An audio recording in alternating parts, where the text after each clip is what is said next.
On today's show, it is now mid-November, and I am joined for the first time in a while by my friend Tyler Jones for part one of a two-part conversation, and it's coming to you right now.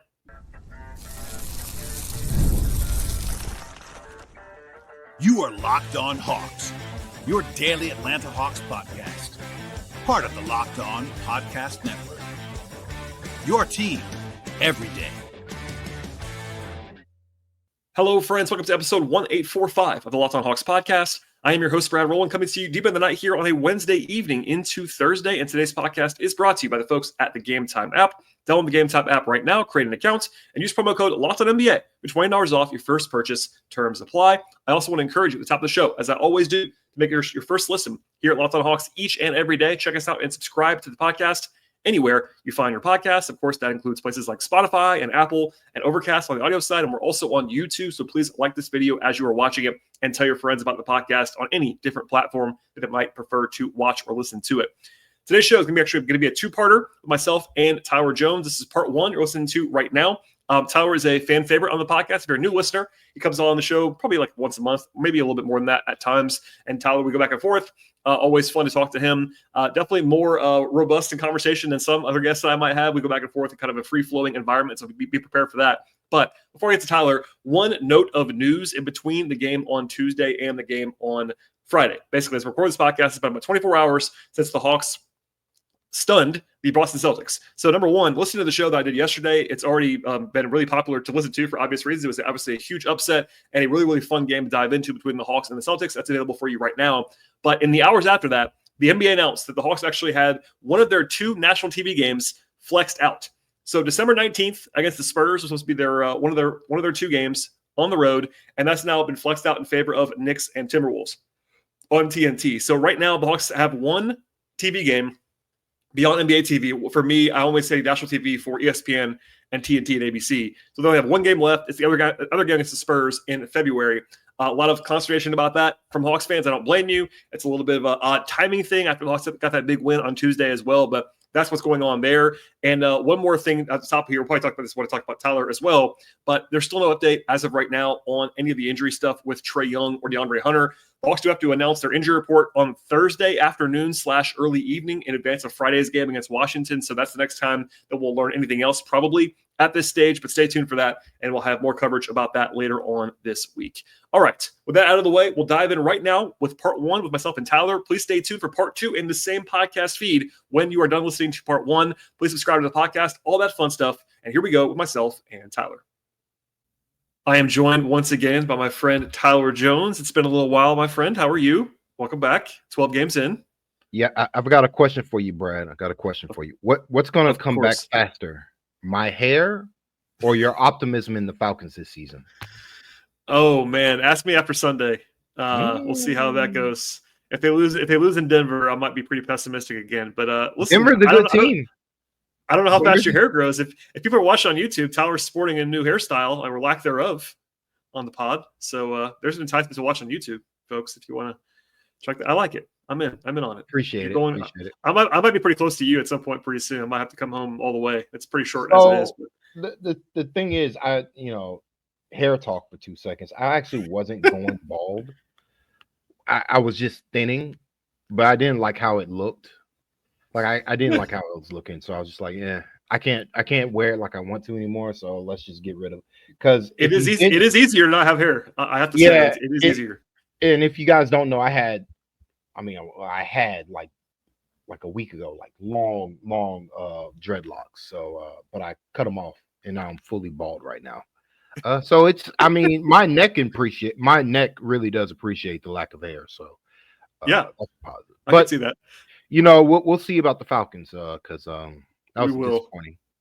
It was. I'm kind of back, by the way, Brad. I was actually going to ask that, but I wasn't going to. Listen, I'm wearing a Falcon shirt. I was going to ask if you're back in. It's okay. Tiptoe a little bit. It's probably safer that way. Drake London has been winning me over. That's a football player.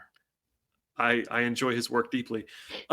Before I got yelled at for not talking about the Hawks, here we are on the podcast.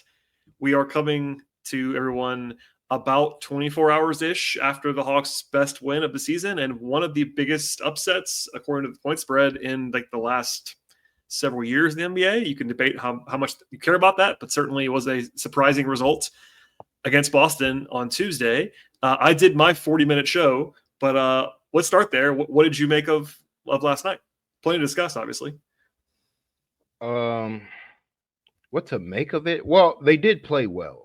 And I'm glad that they won.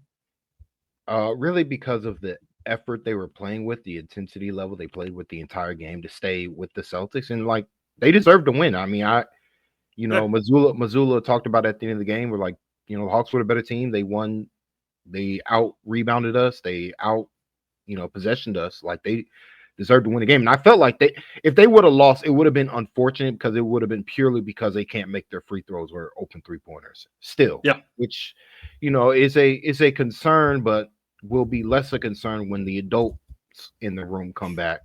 Because that's really kind of the issue on the offensive side of the floor. It's like, you're relying on sub 25-year-olds to run an NBA offense. And so the flashes are pretty good, but you just have these lulls where you're either not executing or you're getting to your spots and you're just not hitting them consistently due to, we talked about Risacher for a bit.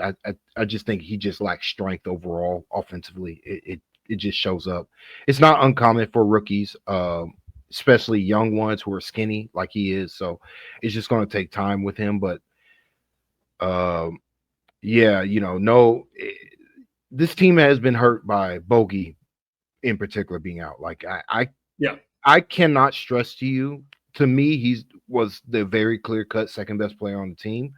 I still believe that, even with Jalen Johnson and Dyson Daniels playing so far. Well, I still just believe flat out Bogey's shot making is of the 1 percentile in the NBA. There's just three or five guys of his caliber as a shot maker in the league. They miss him, and it's showing up on offense where they're having to drive. They're constantly having to play with energy to get high efficient looks. And so then when they get tired, their offense kind of wanes. And we see that we saw that, the two games prior, where it just felt like they didn't have the juice. And, they've been playing a lot of games, lack of rotation, all that good stuff. But last night, like I said, it's just good that they won that game. Because I felt like they were outplaying the Celtics. I did feel they were the better team. And truth be told, when they first played them and they lost by 30, I didn't think they played that poorly. I just think the Celtics made a lot of threes and the Hawks didn't.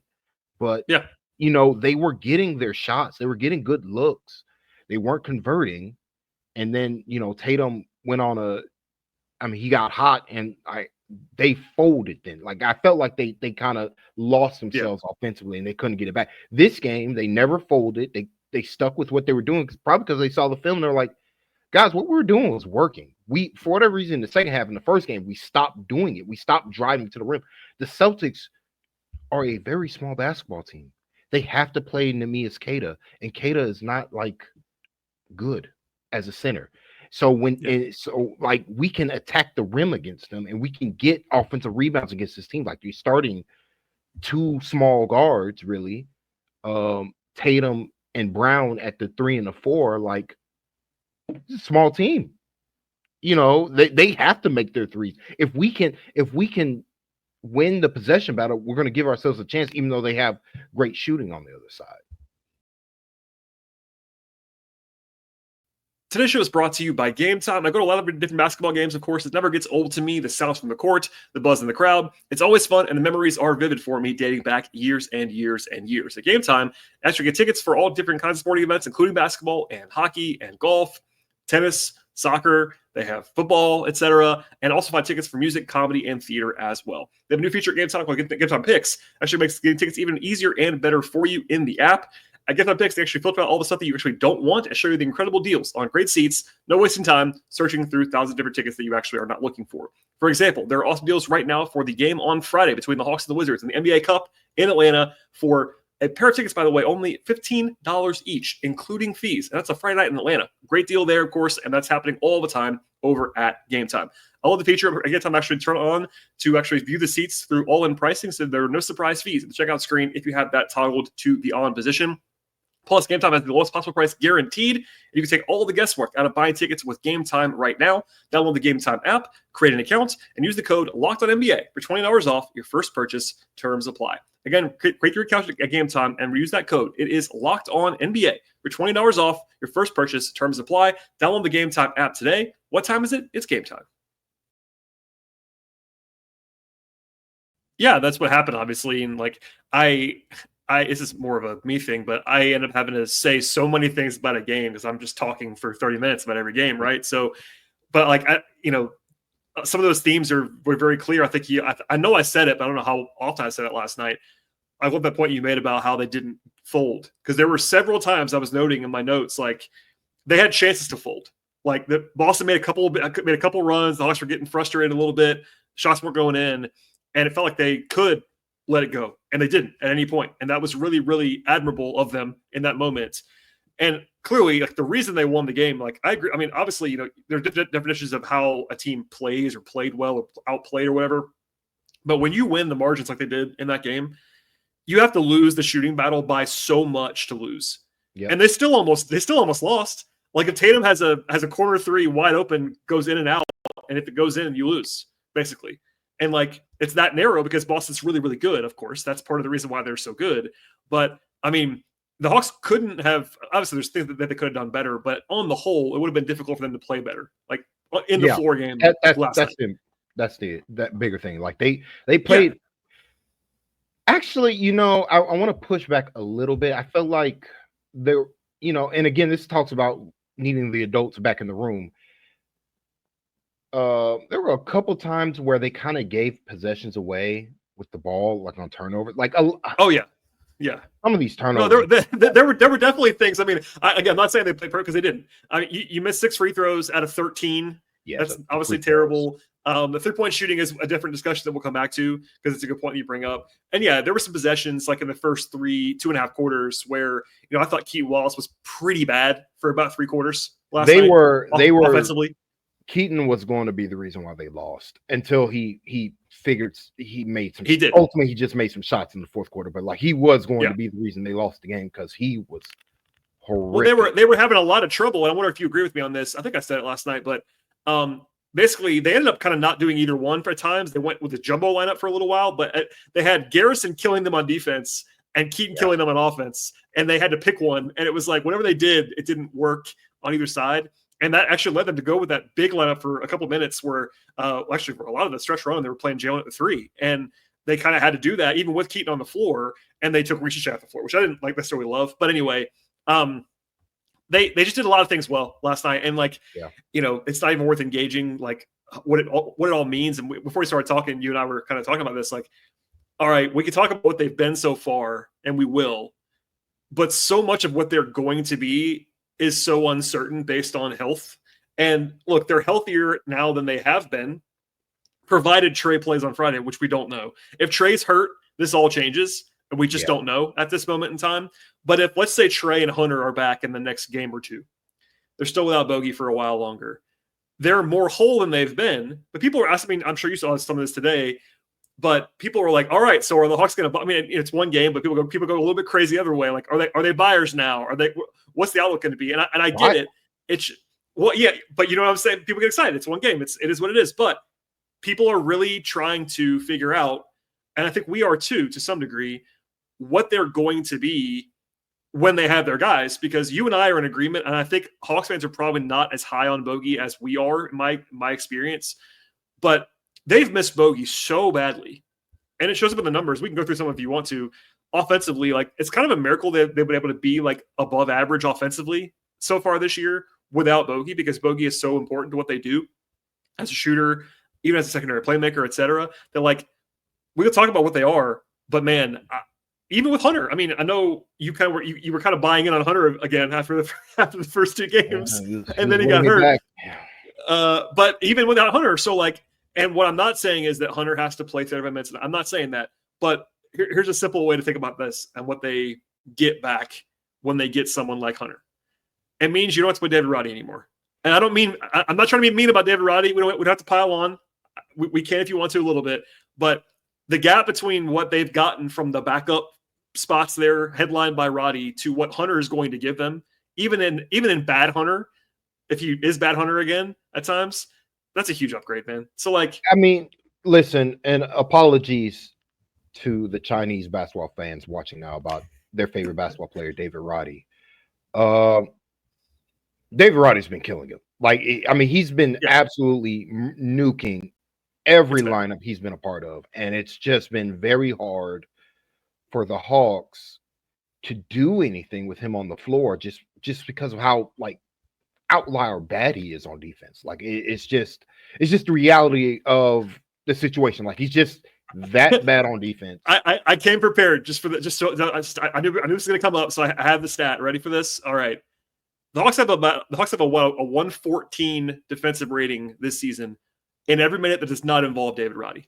Oh my goodness! And 114 is not a great number, but it would be 19th in the NBA this year, and that's with Hunter playing 2 games. And if the Hawks were 19th in defense, they would be in great shape, right? I don't mean to pick on him like you don't either. I'm not trying to be mean at all. But statistically, right now, I'm checking this today, he's literally first percentile in overall EPM right now, which basically means he's one of the worst players in the league so far this season. And defensively, it's been even worse than the offense. So again, like, it's more than one guy, but like it's one of those things where it's like he's like the outlier bad, and he's played a lot of minutes. And like he's been a part of a big reason why the Hawks were just getting destroyed by certain teams and been uncompetitive against teams they should have been like either competitive or beating. Like because I mean, you look at it when Jalen and Trey are on the floor, the Hawks been pretty good. All of the numbers. I mean, I've been saying it a lot. All the numbers, all the starters, that's where the optimism is. It's like, okay, you get these real rotation players back, and you put Roddy on the bench, and you put Garrison Matthews as a spot guy who probably doesn't play every game. Maybe he plays every once in a while, and Keaton Wallace, on a 2-way. Keaton Wallace is not expected to play 35 minutes. I mean, like, come on, it's so crazy. For how much we like Keaton Wallace, like it's just been way. I was going to say that it's actually crazy because he had the one really big game. And people got understandably excited because he looked great in that game. And then, of course, it's the overreaction to that. It's like, oh, Keaton Wallace should have been the backup point guard the whole time, et cetera, et cetera. And then you see since then, and now people, last night, I don't want to pick on anybody, but like people were like piling on Keaton Wallace. And I'm like, guys, he's the 17th man on the roster. He's playing against Boston on the road. Like, you can't expect him to be really good. Yeah, he wasn't playing very well.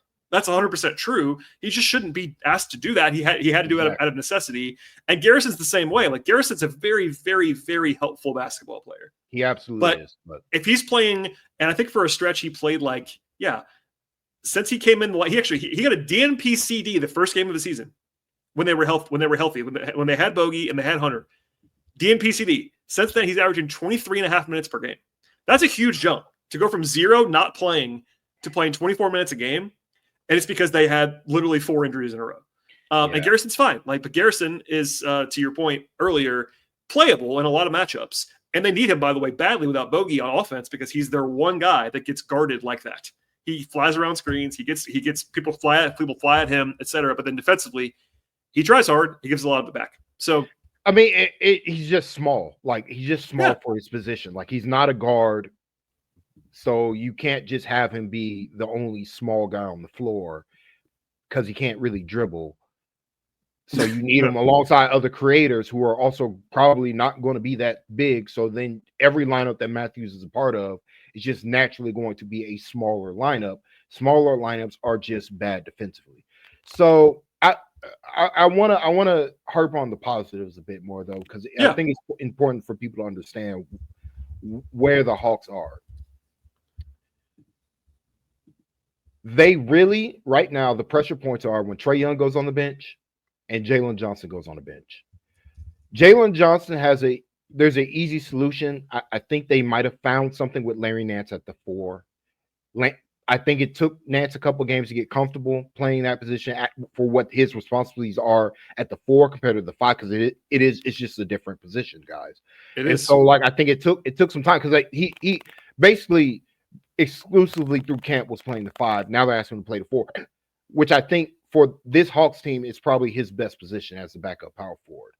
So I just because defensively, it's not been great with Nance. Today's show is brought to you by FanDuel Sportsbook. Get ready to tackle the NFL and NBA action this season with the folks at FanDuel. FanDuel is America's #1 sportsbook, and right now, if you're a new customer, you can bet $5 and get $150 in bonus bets if you win. It's $150 if you win in bonus bets on that first $5 wager. The FanDuel Sportsbook app is so easy to use. It gives you everything that you're actually looking for to place your bets all in one place. And they have all stuff that you're looking for across the sports betting space, from over-unders to point spreads, money lines, player props, game props, future bets, same-game parlays, live betting, and so much more. And the app at FanDuel is safe. It's secure. They cover the entire range of sports for you as well. That includes the NBA, which we talk about all the time on this podcast, plus the NFL, college football, MLB, WNBA, hockey, golf, tennis, soccer, auto racing, when it comes to NASCAR, F1, etc., boxing, MMA, all the different offerings there, and much more. And now is a great time to sign up with the folks at FanDuel Sportsbook. And the place to go is FanDuel.com to get started with $150 in bonus bets when you win your first $5 bet. That's FanDuel.com and $150 in bonus bets when you win that first $5 bet at FanDuel. Never waste a hunch and make every moment more with FanDuel, official sportsbook partner of the NFL. Well, I tried to say that it's so funny. People are mad at me now for saying this. Like, by the way, like this summer, I was the guy that was like, guys, Larry Nance is good. Like, I'm waving my hands. Like, Larry Nance is a good player. Don't forget about Larry Nance. And then as soon as he plays and makes a few shots, people are yelling at me like that. I'm too low on Larry Nance. I'm like, guys, he's making every shot right now. And I think I posted he has like an 85% true shooting. Like, it's insane. He's making every shot. It's awesome to watch.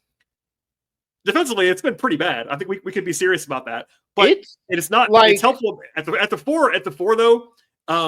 He has limitations there too, but he is big at the 4. He's got good size there. And to your point, he looks more comfortable now. And look, not to do it one more time, he also was replacing what they were getting from David Roddy. So like they finally kind of just logically, and look, it was pretty obvious to me. Quinn is never upfront with his thoughts on most things. But it was pretty obvious to me, looking at everything, listening to him all the time, that he did not want to play Larry Nance at the 4. They didn't want to do it, or they would have done it several games before that. He was viewing Larry Nance as a center.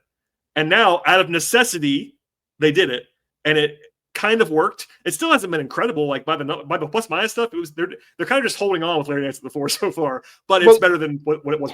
Holding on is better than the disaster that was, because like for as good as Jalen has been this season, Jalen has been good. We'll talk about him later. Yeah, he shouldn't be so important that he goes to the bench and like the game ends, because that's what it's been like. And I'm like, okay, they have a negative 15 net rating when he's off the bench. Yes, like and Trey's was about that until last night, but Jalen's is still that right now. Like, they were still really bad when he sat last night. And I believe he's still, as of this moment when we're recording this, it's going to change probably tonight when teams play basketball, or tomorrow. Jalen is still leading the league in minutes played total this season. Yeah, and so like my bigger point is like they got to find a way to play Jalen like less minutes. Like, he's just playing too much. It's showing up on his defense. Like, it was like, well, why is his defense taking kind of a step? Well, he's tired. Like, I mean, and like credit to Jalen Johnson, he's very good. I don't know if this is credit or not, but he's very good at pacing himself. So I would like for him to not have that habit. So ideally, I would prefer that the Hawks find a way. And I think they can, like, to me, I'm like, okay, you can get Nance on the floor, maybe pair him with Risacher so you can get a bigger front court next to Okongwu, ideally. I don't want Capella and Nance together. You know, just get that going, just so that you can get some size and athleticism at the forward spots when Jalen goes off the bench, because that's what they're missing. When Jalen goes on the bench, it's also followed by Risacher also going on the bench with him, because Quinn doesn't want to overload, Risacher with being the backup power forward. In the ideal world, Risacher is 22 years old and he's just the backup power forward, but he's not. He's 19 and he's super skinny. So my counter is like, you still need Risacher's athleticism on the floor and his size. Pair him with Nance at the 4. That's probably the best we can do until Hunter comes back. But even with Hunter back, I like Nance is kind of playing a little too well. Like, I would like to see Nance stay in the rotation alongside Okongwu. And Yeah. Like really like kind of give you something, some of the stuff that was lost when, John Collins was traded, a couple of years And ago. Like, this just is that one of your consistent rim finishing at the 4 position combined with good corner 3-point shooting.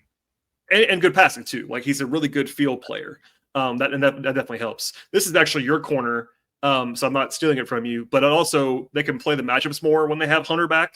Because right now, I think, and we to their credit, the last 2 games it was almost exclusively Nance at the backup power forward spot. They kind of figured out they had to do that, and they did it. When Hunter gets back, I know there's a camp of like he can't play the 4, and like I understand that he's not a great power forward. Rebounding is what it is. I brought that up for years and years and years. He's going to play some there. I'm very sure about that. But also, you can be careful with your matchups now. Like, there's nothing to say that Larry Nance can't sit for a game. Like, it was weird when he wasn't playing for games on end. Like that is odd. And Larry gave a great answer to our mutual friend Kevin Chenard in Boston last night, where like Larry Nance is a pro, and that is actually very, very helpful for this Hawks team because a lot of guys would not have handled this as well as Larry Nance is handling it in a contract year to sit like several games in a row, knowing what everyone knows, including Quinn, you are too good to not play. He's handling that like a pro, which is shouts to Larry Nance for that. But like, if you played a small team, you can sit Larry Nance. It's okay. Yeah. You can do that. And you can do that. You can do the reason why you can get away with playing Hunter at the 4, not necessarily get away, but it actually be good, is that you have somebody like Risacher at the 3, where you're real big side. And Risacher is a real athlete. He can go up and grab a rebound for you as long as Hunter does what. Like Hunter's a really good box out guy, and he does play physical down there. So like, let Hunter do the physical stuff at the 4, and let Risacher be the athlete at the 3 and clean up the glass while Capella's off the floor. Because I do think there is something to, this is a topic for another day. Capella is both playing well, and yet there are too many games and too many matchups where it's very clear he can't be on the floor just based on like for a prime example is the Pistons game to start the game where it's very clear the Pistons were just going to schematically just killed their defense, which was drop coverage. Like that was purely like I watched the game. I'm like, this is not an effort issue. They're not taking them lightly. This is purely like they're doing one thing and somebody's getting an open shot, and like, okay, how are they getting all these open looks? Capella is playing drop coverage, and they're just carving that up like it's cover 3 zone in NFL or something like that. Like, it was so schematically they were getting beat there, so that when they took them off the floor, they were just a better team. And like there's just a lot of teams that play like this now. So like Quinn just has to be more proactive. I understand Capella, like his metrics look great, but I just think overall Quinn's got to be smarter with his center rotation. I think a big reason why they beat the Celtics was Quinn was like, even though Capella was balling, like he was like, we got to cover the shooters. Like we can't mess around with this. Well, and also on offense. So like I agree with it too 100%. Even as resident Capella guy, like Okongwu played 18 and a half minutes straight last night at the end of the game. That never happens. Like at center, no one does that other than maybe like Jokic is a freak. No one does that. But they were not only, to your point, playing defense. Okongwu was more mobile, of course, and they're playing different coverage with him. But also on offense, there were several times last night when they intentionally were trying to give Okongwu touches near the rim because Boston was trying to play him with smaller players. Yep. And with Clint, you can't. I love Clint. He's got a lot of good things. You can't throw Clint the ball. Like unless Clint's already at the rim and all he has to do is go up and finish it, he can't make a move and score. Okongwu in a matchup can take advantage of a smaller player and go out and score. And like to Capella's credit, he has been better at that aspect, but you're not going to trust Capella to keep doing that for a full game. So I appreciate Quinn being like, I understand Capella's playing well. I understand he's catching the ball and like he's finishing strong and all that good stuff. I got to go with the more reliable post presence in Okongwu who can establish post position. Because that was their advantage in this game. Like you said earlier, Boston is small, and it became very clear as the game went along. Like the one edge the Hawks were exploiting was that they were getting every rebound on both ends of the floor. And to Okongwu's credit, that usually is not his thing. Usually they for the year they rebound a lot better with Capella on the court than Okongwu. That's always been the case, but that didn't hurt them at all in this game. and they were just bludgeoning him on the glass. And like when you're able to do that and win the possession battle, like with your smaller, more nimble center, that's really helpful on the other end of the floor too, when you can stop them a little bit easier. So I like that. I think that it's something you've been talking about all season long. I think you're right. Being more nimble there. Maybe it's like occasionally they should, and I know something that Kevin and I in person talk about this all the time. They should intentionally rest Clint sometimes. Like there should be a matchup, like circle, like look at the schedule. Quinn does not do this, generally speaking. Look at the schedule, circle. Hey, this is a good Clint day off right here against whatever team, whatever small team doesn't have a big center. Like, hey, let's give Clint a blow here because look, Clint he's been durable the last couple of years. He's not playing 82 games. He's just not gonna. So like, be smart. You have 3 centers. Quinn said this in actually a rare candid answer when he was like, "We know this is really hard on these guys." Like, all right, get Clint off. Like you could do that. It's fine. Yeah, I mean, because like primarily, and we're talking about exclusive about the Celtics game. Like, we got to take away the easy stuff, and the easy stuff is just pick and pop with Al Horford. Like, just auto switch that every action. Like Al Horford wants to take somebody in the post at 30, whatever he is, 38, 39 years old. Like, good luck. Like, he's not gonna finish over a contest through length. So I just think it was just strategically being like, if we're going to make a comeback, we got to at least force the Celtics to beat us in isolation, force them to beat us one-on-one. And that's what the Hawks did, and they consistently got stops because they were able to do that, primarily because Dyson Daniels is incredible. All right, that is part 1 of 2 with myself and Tyler Jones. Please stay tuned. Part 2 should be available in this same podcast feed right now. So go ahead and subscribe to the show and find that episode. It's waiting for you on Apple. It's waiting for you on Spotify, etc., etc. We're also on YouTube. Please like this video and that video when you are watching it, and tell your friends about the podcast. Please follow the show on Twitter/X at Locked On Hawks. Follow me there if you want to at BT Rowland. Also, I'm on Blue Sky at BT Rowland, and you can find my non-podcast work at patreon.com/BT Rowland. No more delays here. Part 2 is available for you right now in this same podcast feed, and we'll see you all next time.